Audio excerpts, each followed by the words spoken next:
Kanhangad Janamaithri police തൂഫാൻ പദ്ധതിയുമായി സഹകരിച്ച ലഹരിക്കെതിരെ ജൂനിയർ റെഡ് ക്രോസ് നടത്തുന്ന പ്രചരണ പ്രവർത്തനങ്ങളുടെ ഭാഗമായി Chemmattamvayal Bella government higher secondary junior red cross unit Kanhangad നഗരത്തിൽ flash mob, skit, road play എന്നിവ സംഘടിപ്പിച്ചു. റെഡ് ക്രോസ് ജില്ലാ ചെയർമാൻ എം വിനോദ് ഉദ്ഘാടനം ചെയ്തു.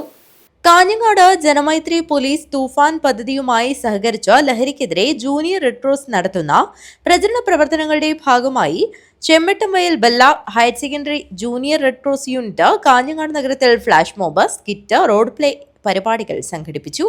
റെഡ് ക്രോസ് ജില്ലാ ചെയർമാൻ എം വിനോദ് ഉദ്ഘാടനം ചെയ്തു.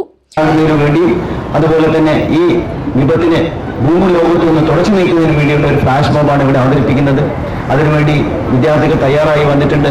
ഇതെല്ലാവരും കണ്ട് മനസ്സിലാക്കിക്കൊണ്ട് ആരാണോ ഇത് വിൽപ്പന നടത്തുന്നത്, ആരാണോ ഇത് ഉപയോഗിക്കുന്നത്, അവരെ ചൂണ്ടിക്കാണിച്ചുകൊണ്ട് നിയമത്തിന് മുന്നിൽ നിന്നുകൊണ്ട് നല്ല ആരോഗ്യമുള്ള, സുരക്ഷിതമായ, സന്തോഷമുള്ള ഒരു സമൂഹത്തെ നമുക്ക് മുന്നോട്ട് വളർത്തിക്കൊണ്ടുവരാൻ വേണ്ടി സാധിക്കണം. പ്രധാനാധ്യാപകൻ കെ രവീന്ദ്രൻ അധ്യക്ഷത വഹിച്ചു. ജനമൈത്രി പോലീസ് ഓഫീസർ പ്രദീപൻ കോതോളി തൂഫാൻ സന്ദേശം നൽകി. റെഡ് ക്രോസ് ജില്ലാ secretary T K Narayanan, PTA പ്രതിനിധി K Mohanan, senior assistant Shibi Ivanios എന്നിവർ സംസാരിച്ചു. JRC councillor P Ratheesh Kumar സ്വാഗതവും ടി കൃഷ്ണാനന്ദ് നന്ദിയും പറഞ്ഞു. News bureau, Kanhangad.